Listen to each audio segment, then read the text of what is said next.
Hi! Hello! అందరూ ఎలా ఉన్నారు? నేను బాగున్నానండి. మీరందరూ బాగుండాలని, మీ అందరిలో నేనుండాలని కోరుకుంటూ ఈ వీడియో చేశాను. నేను కార్తీక మాసంలో చాలా పూజలే చేశాను. కానీ ఊరు వెళ్ళడం వల్ల ఏ వీడియోలు పెట్టడం అవ్వలేదండి. నేను మూడో వారం త్రినాథ వ్రతం చేశానండి. కానీ కార్తీక మాస విశిష్టత గురించి చెప్తానండి. శివకేశులకు ప్రీతిపాత్రమైన జన్మ జన్మాంతర పాపాలని సైతం దహింపచేసే ఈ మాసం స్నానానికి, దీపానికి, దానానికి ప్రసిద్ధి చెందింది. సుందరమైన ఆహ్లాదకరమైన శరదృతువులో చంద్రుడు పుష్టిమంతుడై తన శీతల కిరణాల ద్వారా సమస్త జీవులకు శక్తిని ప్రసాదిస్తాడు.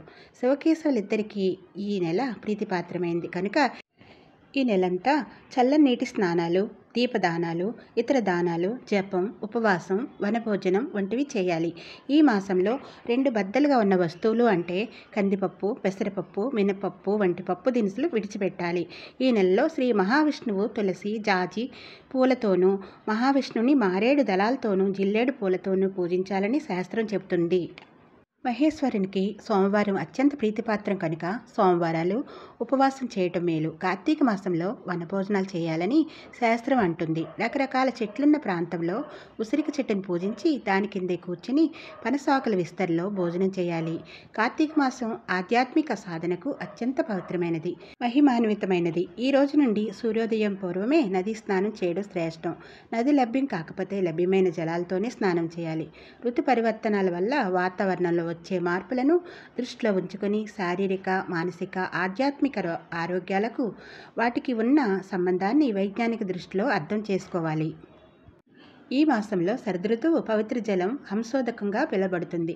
శరదృతువుల్లో నదీ ప్రవాహంలో ఔషధాల సారం ఉంటుంది. అగస్త్య నక్షత్రం ఉదయించడం వల్ల దోషరహితమైనటువంటి శరదృతువులోని పవిత్ర జలాన్ని హంసోదకం అంటారు. ఇటువంటి నీరు స్నానపానాదులకు అమృతతుల్యంగా ఉంటుంది అని చెప్పబడింది.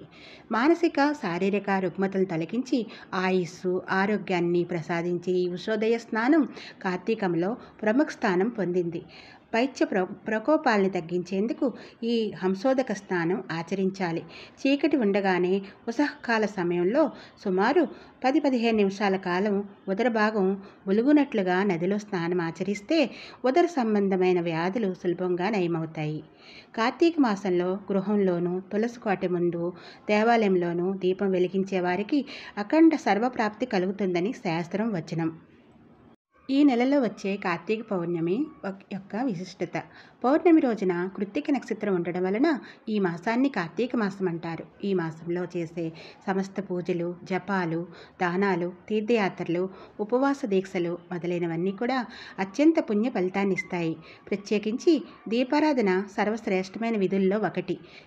జ్ఞానికి దీపం సంకేతం. అజ్ఞాన అంధకారాన్ని పారద్రోలి వివేక రూపమైన జ్ఞానాన్ని ప్రసాదించే వరదాయిని దీపం.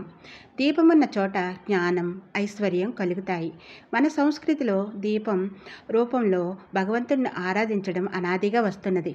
చంద్రుడు మనసుకి ప్రతీక. పౌర్ణమి నాడు చంద్రుడు పూర్ణత్వాన్ని చేరుకున్నట్లే మనసు కూడా జ్ఞానపూర్ణం కావాలనేదే ఈ కార్తీక పౌర్ణమి పండుగ యొక్క ఆంతర్యం. హరిహరులిద్దరికీ కార్తీక పౌర్ణమి అత్యంత ప్రీతికరమైనది. ఈ రోజున దీపం, దానం చేస్తే సకల పాపాలు తొలగి మోక్షం కలుగుతుందని చెబుతారు. దీనివల్ల సమస్త జ్ఞానం కలుగుతుందని, సకల సంపదలు సిద్ధిస్తాయని ప్రతీతి. కార్తీక మాసంలో చేసే దీపదానం వలన స్వర్గప్రాప్తి కలుగుతుంది. కార్తీక పౌర్ణమి నాడు చేసే సాలగ్రామ దానం, ఉసిరికాయల దానం వల్ల కూడా పాపాలు నశిస్తాయి. ఏడాదంతా దీపం పెట్టని పాపం ఈవేళ దీపం పెడితే ఆ పుణ్యం లభిస్తుందని పెద్దలు చెప్తారు.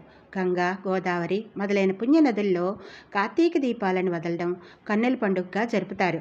కార్తీక పౌర్ణమి రోజున హరుడు త్రిపురాసురుణ్ణి సంహరించినట్లుగా పురాణాలు ఆధారంగా తెలుస్తుంది.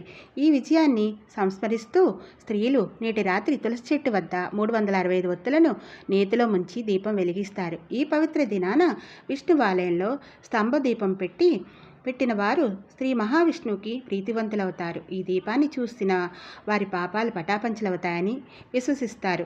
స్తంభదీపం పెట్టని వారు పితృదేవతలకు నరక విముక్తి కలగదంటారు. ఈ రోజున ధ్వజస్తంభం పైన నందాదీపం వెలిగిస్తారు. జ్వాలాతోరణం అనే ప్రత్యేక ఉత్సవం కూడా ఇవాళ జరుపుతారు. శివకేశవ భేదం లేని పరమ పవిత్రమైన మాసంలో కార్తీక పౌర్ణమి రోజున జరిగే జ్వాలాతోరణ దర్శనం చేస్తే సర్వ పాపాలు తొలగుతాయి. జ్వాలాతోరణ భస్మం ధరిస్తే భూత ప్రేత పిశాచ బాధలన్నీ నివారణమవుతాయి.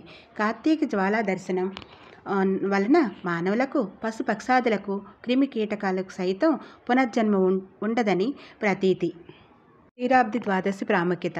కృతయుగంలో దేవతలు రాక్షసులు అమృతం కోసం క్షీరసాగర మదనాన్ని కార్తీక శుద్ధ ద్వాదశి నాడు చేసిన రోజు కనుక క్షీరాబ్ది ద్వాదశి అని అంటారు.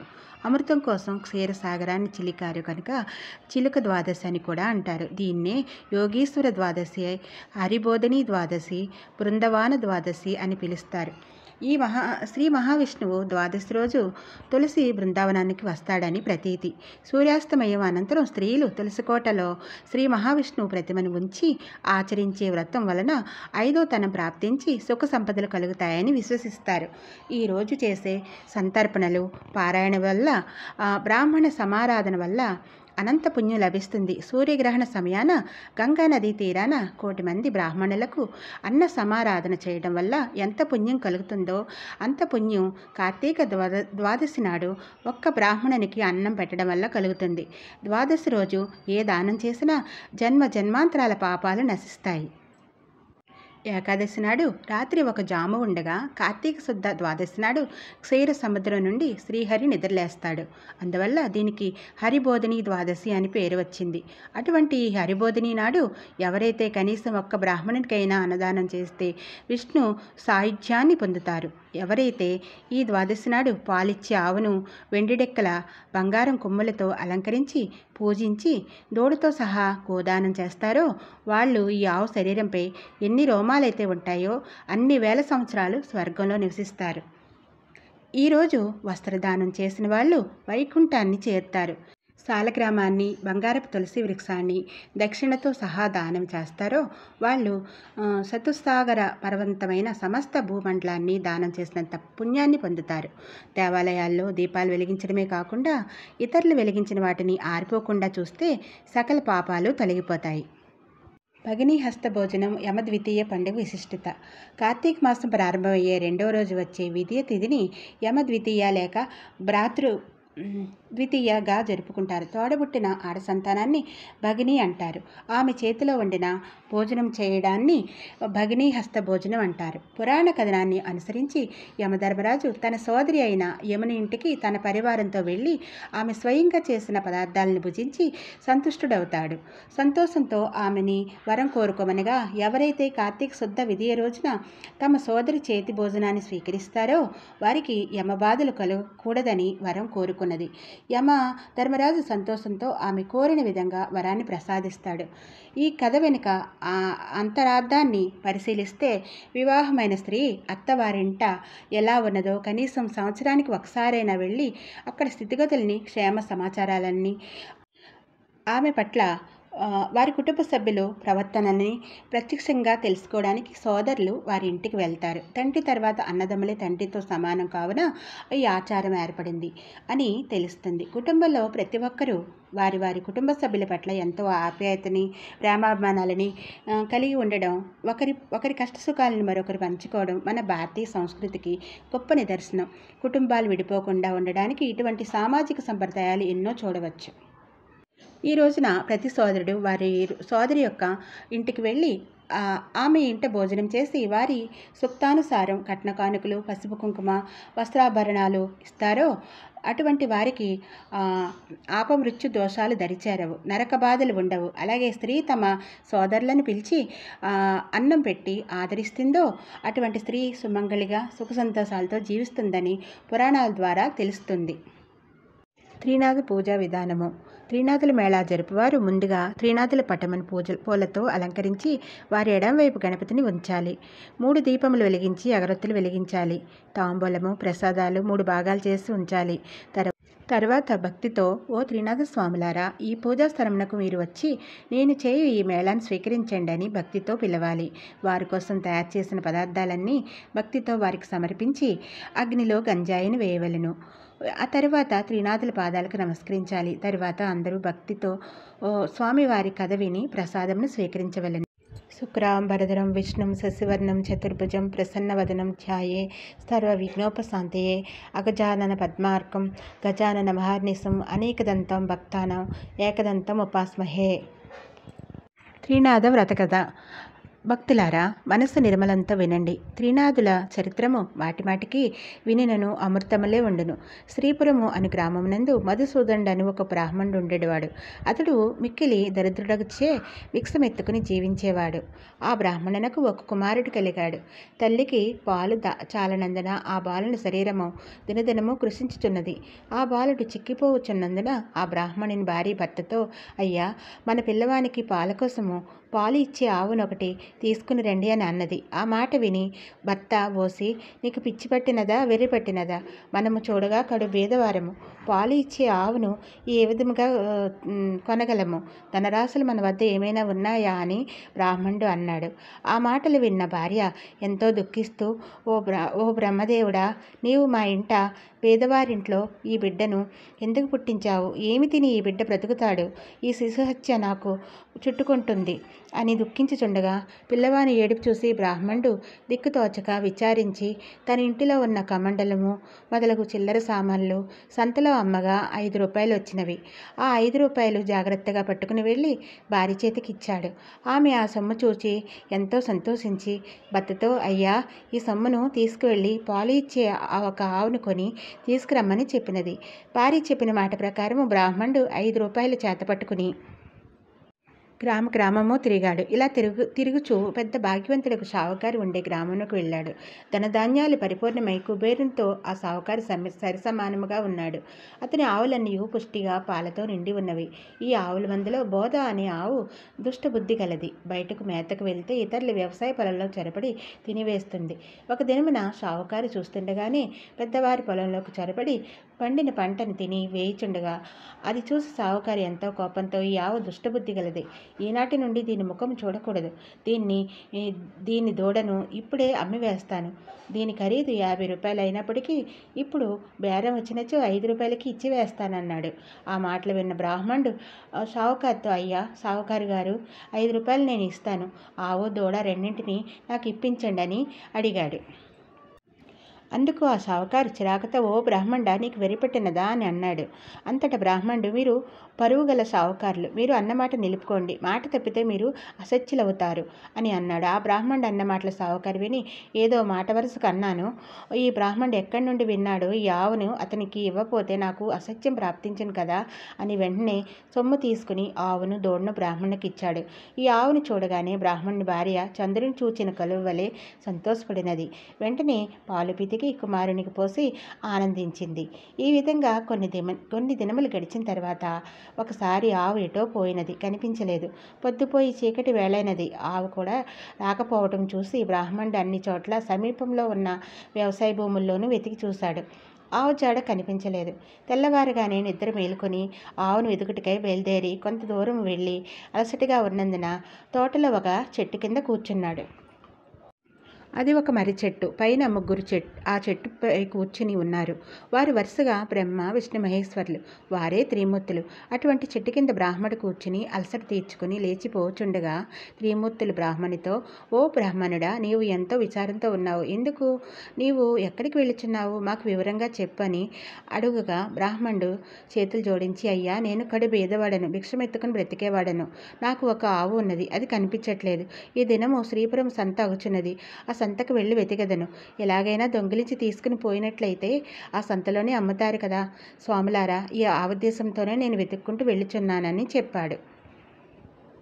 ఆ మాటలు విని త్రిమూర్తులు, నీవు ఎలాగూ సంతకు వెళ్ళుచున్నావు కనుక మా కోసము కొన్ని వస్తువులు తీసుకురావాలను అని త్రిమూర్తులు అన్నారు. అంత బ్రాహ్మణుడు ఏమి వస్తువులు కావాలని అడుగగా త్రిమూర్తులు ఇట్లనిరి, 1 రూపాయి ఆకు చెక్క, 1 రూపాయి నూనె, 1 రూపాయి గంజాయి మాత్రము తెచ్చిపెట్టమని చెప్పారు. ఆ మాటలు విన్న బ్రాహ్మణుడు, ఓ త్రిమూర్తులారా, నేను పేదవాడను కదా, భిక్షమెత్తుకుని జీవించున్నాను. నాకు డబ్బు ఎక్కడ దొరుకును అని అన్నాడు. అందుకు త్రిమూర్తులు, ఓ బ్రాహ్మణుడా, అదిగో ఆ గోరంట పొదవ కనిపించుచున్నది కదా, దాని మొదట 3 రూపాయల బిళ్ళలు ఉన్నవి అన్నారు. ఆ మాటలు విని బ్రాహ్మణుడు వెళ్ళి ఆ గోరంట గడ్డి మొదలు పైకి లాగేసరికి 3 రూపాయి బిళ్ళలు దొరికినవి. అంతా ఇంకా ఉండునేమోనని ఆ చెట్టు ఇంకనూ పైకి లాగుచుండెను. అది చూసి త్రినాథుల వారు, బ్రాహ్మణుడా, అందులో డబ్బులు ఇంకా లేవు, ఎంత దొరికినదో అంతే ఉండెను అని అన్నారు. ఆ మాటలు విని బ్రాహ్మణుడు విని అచ్చటి నుండి వెళ్ళిపోయాడు. కొంత దూరం వెళ్ళి తిరిగి వచ్చి ఆ చెట్టు కింద నిలిచి చేతులు జోడించాడు. అప్పుడు త్రినాథులు, ఓ విప్రుడా, తిరిగి ఎందుకు వచ్చావు అనగా, అయ్యా, మీరు చెప్పిన వస్తువులు నేను ఎలా తేగలను? నా వద్ద ఒక సంచి కానీ వేరే వస్తువు కానీ లేదు కదా అనగా, నీవు వేసుకున్న పైపంచిలో తెమ్మని త్రిమూర్తులు అన్నారు. అందులకు ఆ బ్రాహ్మణుడు, పైపంచిలో నూనె కారిపోకుండా ఎలా ఉంటుంది? మీరు జగత్కర్తలు, నాతో హాస్యంగా మాట్లాడుతున్నారనగా, ఓయి, నీతో హాస్యం ఆడేటట్లేదు, మమ్మల్ని తలుచుకుని నూనె నీ పంచిలో పోసి తీసుకురమ్మని చెప్పగా, ఆ బ్రాహ్మణుడు శ్రీపురం సంతలో ప్రవేశించి చూడగా ఆవు కనిపించలేదు. ఆకులు, ఒక్కలు, గంజాయి తీసుకుని నూనె కోసం బజారుకెళ్ళి దుకాణ వానితో 1 రూపాయి నూనె పైపంచిలో పోయమన్నాడు. అందుకు ఆ దుకాణదారు ఆశ్చర్యపడి, ఆ బ్రాహ్మణుడు పిచ్చివాడు కాబోలునని నూనె లేదు అని చెప్పాడు. అక్కడి నుండి వెళ్ళి ఒక ముసలివాడి నూనె ఒక కుండలో అమ్ముచున్నాడు. వాడి దగ్గరికి వెళ్ళి 1 రూపాయి నూనె ఇమ్మని ఆ బ్రాహ్మణుడు పైపంచి చూపినాడు. ఈ మాటలు విన్న ముసలివాడు, ఈ బ్రాహ్మణుడు పిచ్చివాడు కాబోలు, వీనిని మోసం చేసి ఇతని వద్ద ఉన్న రూపాయి తీసుకుంటానని ఆలోచించి కొలత పాత్ర తిరగవేసి నూనె కొలత వేసి ఇచ్చినాడు. విప్రుడు పైపంచిలో నూనె పోయించుకుని వెళ్ళిపోయాడు. అంతే, ముసలివాని కుండలో నూనె కొంచెమైనను లేకుండా మాయమైపోయింది.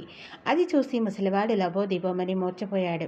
నూనె అమ్మే వాళ్ళందరూ వాని దగ్గరికి పరిగెత్తుకు వచ్చి ముసలివాని ముఖంపై నీళ్లు చల్లి సేద తీర్చి కూర్చుండబెట్టి విషయం అడుగగా, ఏమి చెప్పెదను, ఎక్కడి నుంచో ఒక బ్రాహ్మణుడు వచ్చి గిద్దడి నూనె కొన్నాడు. ఇప్పుడు ఇటువైపు వెళ్ళినాడు, కుండలో చూడగానే నూనె లేదు అని పోరుమన్నాడు. ఆ బ్రాహ్మణుడు మా వద్దకు వచ్చి మమ్మల్ని కూడా నూనె అడుగగా లేదన్నాము, వెళ్ళిపోయాడు. ఈ విధంగా అందరూ విచారించి పరిగెత్తుకుని బ్రాహ్మణుని వద్దకు వెళ్ళి, ఓ బ్రాహ్మణుడా, మీరు నూనె కొన్నారు కదా, అది కొలతకు కొంచెం తక్కువగా ఉన్నది, మిగతా నూనె ఇస్తాము, తీసుకుని వెళ్ళండి అని అన్నారు. మళ్ళీ ఆ బ్రాహ్మణుడు సంతకు వచ్చి ఆ ముసలివాడు ముందు కొలిచిన దుత్తతోనే నూనె సరిగా కొలవగా ఎప్పటి వలనే దుత్తలో నూనె నిండుగా ఉన్నది.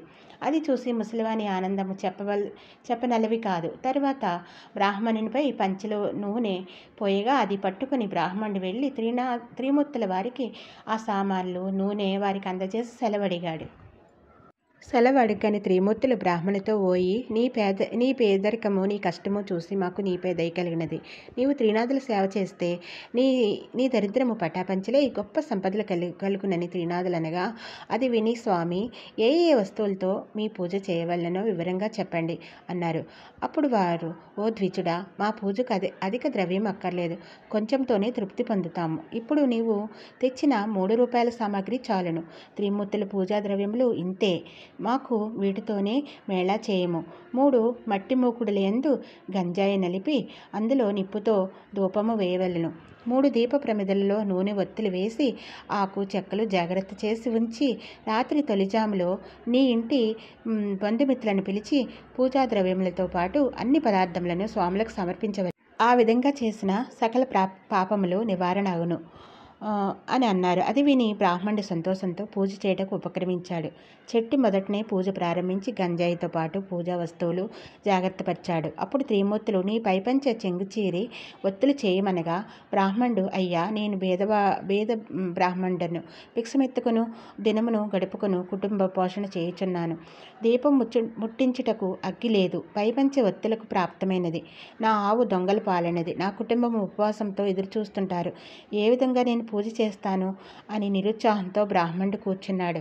అది చూసి త్రిమూర్తులు, ఓ బ్రాహ్మణుడా, నీవు చింతించవలసిన పని లేదు, నీ ఆవు దూడ తప్పక దొరుకుతాయి, నీవు నీ కుటుంబము సుఖంగా ఉంటారు, భక్తితో పూజ కానివ్వు అని అన్నారు.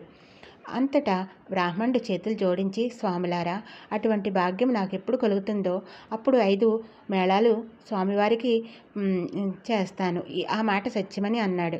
దీపం వెలిగించుటకు అగ్గి లేదే, నేను ఏం చేయగలనని అనగా, త్రిమూర్తులు, ఓ బ్రాహ్మణుడా, నీ 2 కళ్ళు మూసుకో. వెంటనే బ్రాహ్మణుడు కళ్ళను మూసుకొనగా అకస్మాత్తుగా దీపములు వెలిగినవి. అది చూసి బ్రాహ్మణుడు ఆనందించి స్వామివారి మేళా సమర్పించాడు. మేళా ఇచ్చివేసి ఆనందంతో బ్రాహ్మణుడు చేతులు జోడించి సాష్టాంగ దండ నమస్కారం చేసినాడు. త్రిమూర్తుల వద్ద సెలవు తీసుకుని కొంచెం దూరం నడిచి వెళ్ళుచుండగా త్రోవలో ఆవును దూడను చూసి సంతోషించి త్రినాథుల వారు నా యందు దయ కలిగి ఆవు దూడ తెచ్చి ఇచ్చినారని భావించుకొని ఆవును దూడను తోలుకుని ఇంటికి చేరినాడు. చూడగా తన ఇంటిలో సిరి సంపదలు పరిపూర్ణముగా ఉన్నవి. అది చూసి ఎంతో సంతోషపడ్డాడు. నిత్యము ఎంతో భక్తి శ్రద్ధలతో పూజ చేయసాగాడు. ఆ ఊర్లోని వారందరికీ పూజా విధానం వివరంగా తెలియపరిచాడు. తన స్నేహితులను బంధుమిత్రులను పిలిపించి వెనకటి వలనే మేళా సమర్పించినాడు. మేళా చేయి పద్ధతిని అందరికీ చెప్పగా వారంతా ఆ విధంగానే చేశారు. రాజ్యంలో ఉన్న ప్రజలందరూ త్రినాథ పూజ చేశారు. అందరి ఇండ్ల యందు ధనధాన్యములతో పాటు సుఖ సంతోషంతో జీవించిండిరి. అందువలన సావుకారులందరూ వ్యాపారములు మూసివేసి ఈ దేశపు రాజు వద్దకు వెళ్ళి ఫిర్యాదు చేశారు. వారిని చూసి రాజు మీరందరూ ఎందుకు వచ్చారని అడుగగా, అయ్యా మా ఫిర్యాదు విని దోషం శిక్షించండి. మధుసూదనుడను పేద బ్రాహ్మణుడు ఒక భిక్షమెత్తుకుని జీవించేవాడు. శ్రీపురం వెళ్ళి వచ్చి త్రినాథ మేళాను ఆచరించాడు. త్రినాథులు ఏ దేవతలో ఏమో కానీ వారిని ఆ బ్రాహ్మణుడు పూజించగానే సకల సంపదలు అతనికి కలిగినవి. ఊరిలో ఉన్న రైతులతో పాటు 50 మంది త్రినాథ మేళా చేసినారు.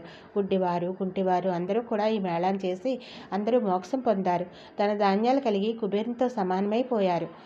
మా వ్యాపారాలన్నీ పోయినవి. మా క్రయ విక్రయములు ఎలాగని జరుగుతాయి అని చెప్పగా రాజు ఆ మాటలు విని సకల జనులను పిలిపించి కోపంతో ఈ విధంగా అన్నాడు. త్రినాథులు అనే దేవతలు ఎవరు? వారిని మీరు ఎందుకు పూజించున్నారు? నేను చెప్తున్నాను వినండి. ఆ పూజ మీరు చేయకూడదు. అట్లు పూజ ఎవరు చేస్తారో వారు 500 రూపాయలు జరిమానా ఇచ్చి 6 మాసముల ఖైదులో ఉండవలసి వస్తుంది. కాని ఎడల వారికి చిరచ్ఛేదనమని రాజుగారు ప్రజలందరినీ హెచ్చరించి పంపించినారు. ఈ సంగతి త్రినాథుల వారికి తెలిసి ఆ రాజునకు దండన విధించారు. దాని ఫలితముగా రాజకుమారుడు చనిపోయాడు. నగరంలో ఏడుపు గోసా వినిపించున్నది. ప్రజలందరూ రాజు వద్దకు వచ్చి తమ బాధలు చెప్పుకొంచున్నారు.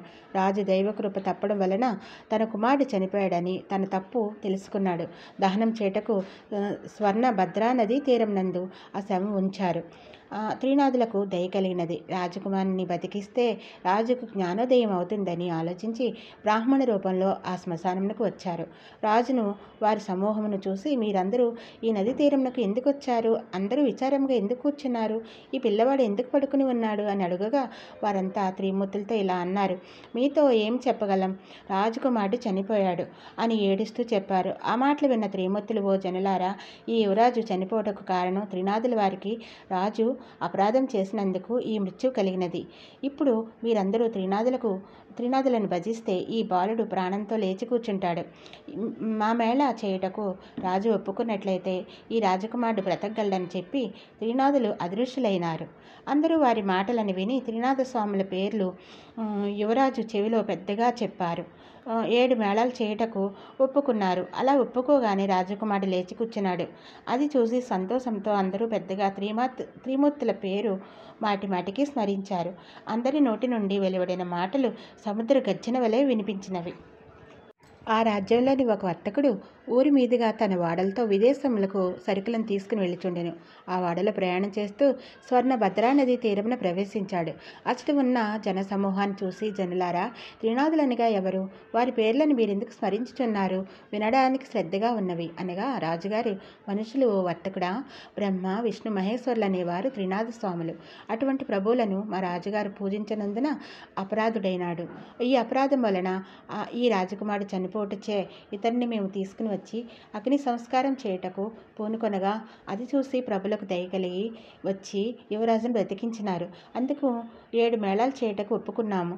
ఈ విధంగా వారు చెప్పగా విని ఆ షావుకారి మదిలో సంతోషించి, ఇటువంటి మహిమగల మహాప్రభువులు ఎక్కడుందరో, చనిపోయిన రాజకుమారుడు బ్రతికి కూర్చున్నాడు అంటే వారు ఎంత గొప్ప మహిమగలవారో తెలుస్తుంది. నాకు వ్యాపారంలో అధిక లాభాలు వచ్చినట్లయితే ప్రభువుల వారికి 5 మేళాలు చేస్తాను అని మనసులో సంకల్పించుకుని వాడిపై ఎక్కి వెళ్ళిపోయాడు. పొరుగు దేశం వెళ్ళి అచట గొప్ప లాభం పొంది తిరిగి వచ్చి వాడ నడిబొడ్డున లంగరు వేయించి ఇంటికి వెళ్ళినాడు. తన నౌకర్లతో వాడలోని ధనమును ఇంట్లో వేసుకుని షావుకారు సంతోషంలో ఉన్నాడు. ధనం చూసి ప్రభులవారి మేళాలు చేయటం మరిచాడు. అందుకు ప్రభులకు కోపం కలిగి దండన విధించారు. వాడ నీటిలో మునిగిపోయింది. నౌకర్లు వాడలో ఉన్న వారందరూ నీటిలో మునిగిపోయారు. అది తెలిసిన షావుకారు భూమిపై పడి ఎంతో దుఃఖిస్తుండగా, నీవు మాకు మేళాలు ఇస్తానని చెప్పి మాట తప్పినావు. అందుచేతనే నీ ఓడ మునిగినది. నీవు 5 మేళాలు సమర్పించినట్లయినా నీ ఓడ నీకు ప్రాప్తించును అని అన్న మాటలు ఆకాశం నుండి వినిపించాయి. ఆ మాటలు విన్న షావుకారు ఎంతో దుఃఖించి, నేను సంకల్పం చేసి ప్రభులకు మేళా చేయటం మరిచితిని. ఇప్పుడే శ్రీనాథుల వారికి మేళా ఇస్తాను అని మనసులో సంకల్పించుకుని మేళాకు కావలసిన సామగ్రి తెప్పించి బంధుమిత్రులను పిలిపించి ప్రభుల వారికి మేళా సమర్పించి ప్రార్థించాడు. నీటిలో మునిగిపోయిన వాడ వెంటనే పైకి తేలినది. అది చూసి ఎంతో సంతోషించారు. మరలా షావుకారి ఎంతో గొప్పగా మేళాను చేయతలంపెట్టి రాజ్యమంతా త్రినాథ స్వామి మేళా గురించి ప్రకటన చేయించారు. మేళాను చూచుటకు జనం అంతా వస్తున్నారు. ఒక గుడ్డివాడొకడు దారిలో పోయేవారితో, అన్నా, మీరెక్కడికి వెళుచున్నారు అని అడిగాడు.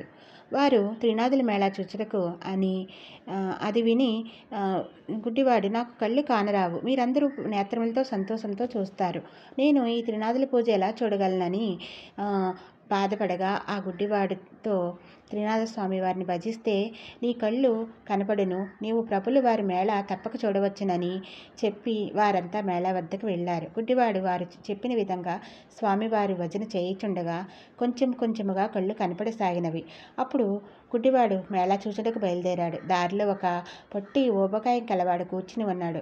వాని చూసి, నీవు గుడ్డివాడవు, ఇంత కష్టంతో ఎక్కడికి వెళ్ళుచున్నావు అని అడుగగా, అన్నా, నేను మేళాను చూచుటకు వెళ్చున్నాను అనగా, పొట్టివాడు ఆ మాటలు విని, స్వామివారి దయ నా మీద లేదు, చేతులు కాళ్ళు పొట్టి, వీటి బాధతో నేను ఎలా నడవగలను, నీకు కాళ్ళున్నవి, నడిచి వెళ్ళగలవు అన్నాడు.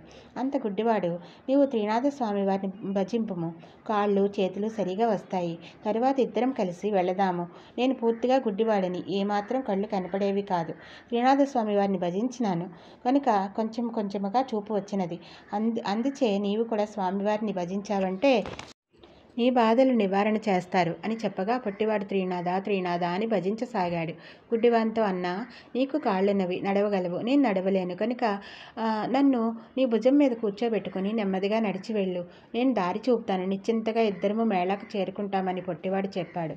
అతని మాటలు విని గుడ్డివాడు పొట్టివాడిని భుజంపై కూర్చోబెట్టుకుని మెల్లగా నడుస్తూ ఇద్దరు త్రినాథులను భజిస్తూ బయలుదేరారు.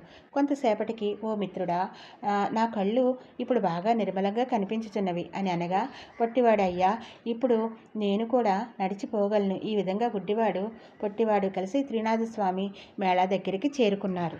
ఆ మేళా జరుగు స్థలమునకు నిత్యము ఒక వైష్ణవ భక్తుడు వస్తూ ఉండేవాడు. అతడు త్రినాథ మేళా చెల్లించకుండా ఇంటికి వెళ్ళిపోతూ ఉండేవాడు. అతన్ని ఈరోజు మన స్థానమందు కూర్చుండబెట్టవద్దు అని అనుకుని మేళా చేయవారంతా వైష్ణవుడు రాగానే అతనితో, మేళా చెల్లించకుండా నీ వెళ్ళుచున్నావు కాబట్టి నిన్ను మేళా వద్దకు రాకుండా ఆపు చేయడమైనది అని చెప్పగా, వైష్ణవుడు, నాయనలారా, నా అపరాధాన్ని క్షమించండి, ఇక నుండి మేళా పూర్తి కాకుండా వెళ్ళను, నేను నిజంగా చెప్పుచున్నాను, నా గురువు ఇక్కడికి వచ్చినా సరే విడిచి వెళ్ళను అన్నాడు. ఆ క్షణమే గురువు వైష్ణవునికి ఇంటికి వచ్చి, నా శిష్యుడు ఎక్కడికి వెళ్ళాడు అని అతని తల్లిని అడిగాడు. అప్పుడు ఆమె, నా కుమారుడు మేళా వద్దకు వెళ్ళాడని చెప్పినది.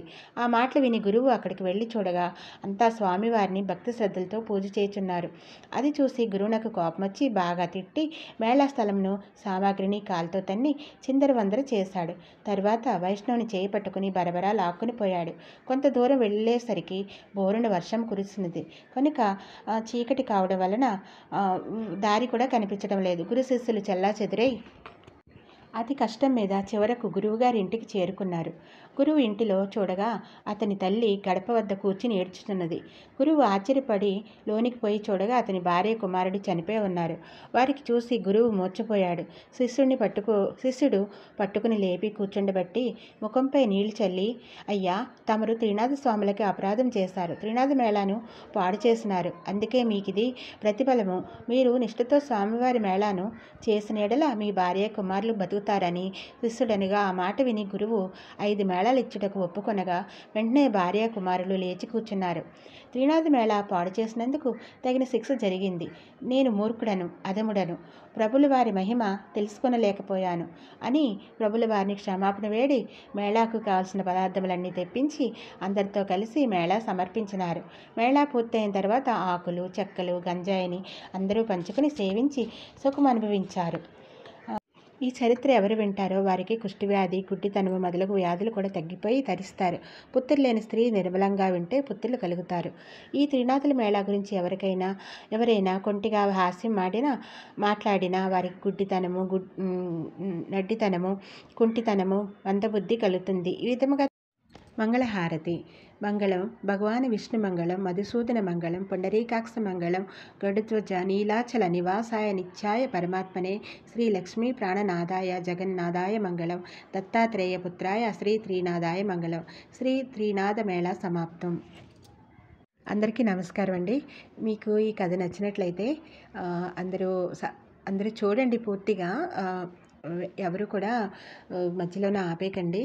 చూసి మీకు నచ్చితే సబ్స్క్రైబ్ చేసుకోండి, అలాగే లైక్ చేయండి, షేర్ చేయండి.